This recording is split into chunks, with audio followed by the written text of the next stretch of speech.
Hi there, Loy Machedo. Speaking to you from loymachedo.com. Who's Loy Machedo? Think Personal Branding. Okay, this is part of the Ask Me Anything series. I got this young chap who asked me, like, what do I do if I have a bad boss? Okay, apparently, the place where he joined, it was a company that was his dream to join this multinational company. He finally got into it after a series of interviews. But now, after he has joined, he realized that his boss is a terrible person. Now, and he obviously gave me a few details that made me realize this boss. It's not that he's lazy or he can't get along with his boss. Just that his boss is a straight up, like you call some people, an asshole. So uh, let's imagine for a minute. Let's say you have a boss that you don't like, or your boss is toxic, or you just you and your boss cannot stand each other. So what is the solution? So in this video, I thought I would give you the answer. If you have a bad boss or a toxic boss, what is the solution? The immediate, see, before I even answer, let me tell you this, that um, there are many factors that would come into play for you to follow my advice. Okay, like if, for example, I say just resign, but if you are financially, you need this job, or you don't have any other job offer, or the market situation is bad. So my advice, you need to take it with using your discretion and using common sense. Okay, so don't just follow my advice just haphazardly. Consider the good, bad, ugly. But please, you listen to the whole video and then decide. See, first and foremost is uh, the the the immediate solution I give people is, if you have tried everything in the world, you have tried negotiating, you have tried speaking to the person, you have tried making peace, you have tried being nice, you have tried being best friends, whatever, sucking up to the boss, and still the boss is an asshole. Well, the only solution you have is to resign. The only solution that you have is to look for another job. Because remember this much, you can never change another human being. You can only change yourself. And most of the people that I've known over the years, that also successful people, they have not left a company, or they are not left a job because it has challenged. They are left because either the immediate boss is toxic, or the work culture, the environment is toxic. So if you have a bad boss and you have tried everything in the world and there's no solution, the only solution left is to resign. Now, why do I tell people to leave the job? Why do I not tell them just tolerate it? Um, and that also, leaving the job is only after you have made sure you have a replacement. Now, why do I tell people that you have to leave? Why? Okay, don't tolerate. See, because it's very simple. You're spending minimum 8 hours of your life every single day, 5 days a week or 6 days a week, with this person. And it is like the majority of your life. I mean, can you imagine spending the majority of your life every single day doing something that you don't like, being with someone that you don't like, in an environment? It doesn't make any sense. All it takes is a little bit of courage, conviction, and self respect, self worth to say, no, man, I'm not going to take this shit. Because that is the first one. Because I'll tell you this, if you continue working in the environment which is toxic, it will not only impact you, it will change you, it will affect your health, it'll affect your mental stability, it'll affect your emotion. Just imagine if you had a really bad day at work, and when you come home, you're going to be grumpy, grouchy, it's going to affect everyone around you.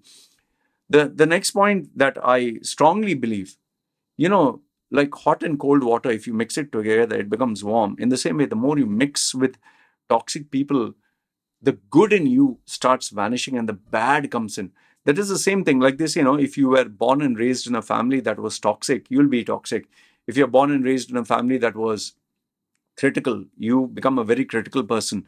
In my case, my parents were not only critical, they were toxic, they were bad, but this made me tough. Okay, they were abusive and all. This made me tough, but not everyone can be the same way. So I really think that if you know that you're in a toxic environment, you better get out before it literally eats away. It's like, putting your tooth in vinegar, it'll eat into you.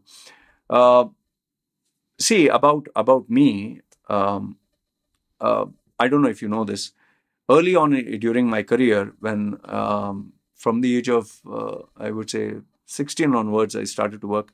I had changed a total of 36 jobs. 36. Just imagine. Some places I worked for a week. Some places I worked for a month. Some places even 2 3 days, and I would leave. You would be like, but that is not valid. No, because when I realized the person who was going to work under in Dubai, especially when you have to sign up a visa, before I'd sign up the visa, I'd evaluate this person. Can I get along with this person? Can I get along with these colleagues? Can I get along in this department? And for me, given the fact that I was a very different individual, I realized, man, it's going to impact me. And this is one of the reasons why I'm successful today, because I took, decisions fast. It's like, on a human body, if you have one part of your body that is affected, that poison will spread all across. So that's why. And look, here's another thing. I'm not asking you to find a company where every person in the company is your best friend. You love each and every person in the department. The whole organization is perfect. Such a company, such an environment doesn't exist. You'll always have colleagues you hate. You'll always have a boss you do not like. You'll always have, life is not perfect. Now, let's assume in an organization, like example, I worked in Citibank, okay, when I was in my 20s. Obviously, there are some people who are good, some people are not good.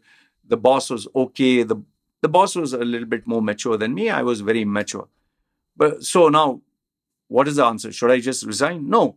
Over there, I selected, because the company was large, I selected who are the role models I could, learn from, who I could hang around with, who I could emulate, who I could speak to.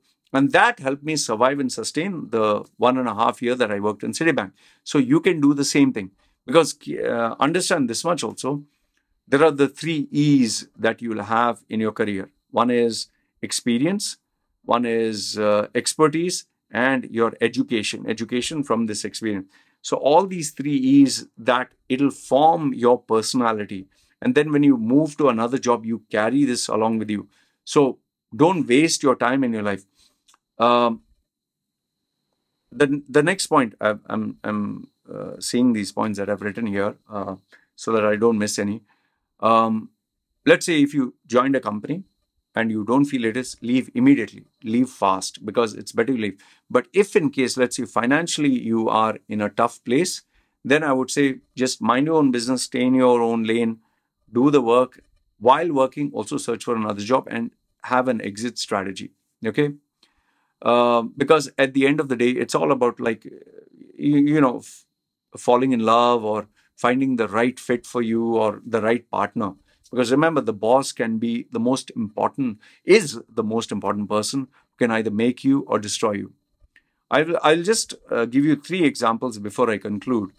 Uh, from the age of 16, when I started working till whatever age I worked in the corporate world, there were 3 mentors that really stood out in terms of working. The first one, the earliest one, was in my 20s when I worked for free for this person. His name is Suresh Kokada. He was the owner of an event management company, which was called the Conizers in Mangalore. I used to do emceeing for him. He didn't have a registered company. He used his brand as Conizers, and he had his bunch of ragtag friends who they would organize events. And I was in my 20s, girls, and, love to be a DJ and MC. He gave me a lot of opportunities, but he didn't pay me any money because he was not making much. He would just give me a little amount, which he would get from sponsors. But for me, working under him was, because I was like a college student age, I learned the realities of life. I learned how to organize an event, how to go to a sponsor, how to, set things, how to negotiate. Like, I was not, there was not much I learned, but for a young student, that was quite a lot. And for me, being with him 24/7 was a pleasure. So I worked for him literally for free. So that was my first experience that I had. So you see, here, it was not the question of money. So if you get an opportunity to study and learn under someone for free, go ahead and do that, even if the person doesn't pay you much. Okay. The second one was, I would say, the perfect marriage of being learning under someone. That was Quick Electric, where The industry was wrong, switchgear. I was not at all passionate or interested about it. In fact, I didn't know he was like a mentor, but he was more like a father figure, someone elder to me, who could really guide me in terms of negotiations, in terms of business, in terms of meeting suppliers, how to present branding. So many things I learned from him, like street smart, you could say.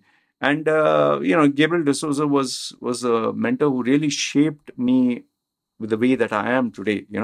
This five years that I worked under him, I was with him 24/7.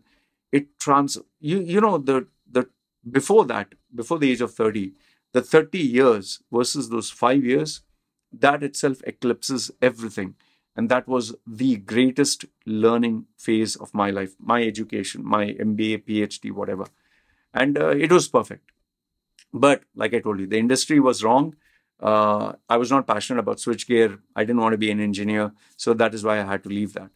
And the last, if not the least, this one will surprise you a little bit. My mentor of almost 20 years, Mohammed Murad, was part of Toastmasters, whom I learned so much. I did end up working for him for a period of, you'll be surprised, huh? Hardly, I think, 3 weeks to 1 month. It didn't work out at all. It didn't work out at all. As an employer, him and I, our styles, it was just so different. And I realized his company, the people working there, his circle of people, I just didn't get along at all. And he asked me to leave the company, which broke my heart because I really wanted it to work at that time. But the mentoring that I learned, as I always consider him like my mentor, boss, like a elder figure, that continued even after I left that place. So today, if I am in terms of a coach, in terms of consulting, in terms of dealing with people, that I learned from him. So overall, what I'm trying to tell you is, if you are currently working for a boss or an employer and that is really toxic or that is not helping you, seriously and sincerely, from the bottom of my heart, I think you should resign. You should resign. You should leave, because otherwise, man, it's not worth it here. It is really not worth your time, your life, and you will regret the golden years. You see, remember, time and life, you can never get it back. Money you can get, everything else you can get. But the years of your life, don't waste it. And don't waste 8 hours a day of your life every day being miserable. Please have a little bit of courage, conviction, and change your job and find, if not the perfect job, if not the perfect boss, find a place where you can get a role model who can really shape your career and help you become the man or the woman that you definitely want to be. Anyway, this is what I wanted to share with you. Good, bad, ugly. Let me know your thoughts in the comments below. This is me signing off. You guys take care.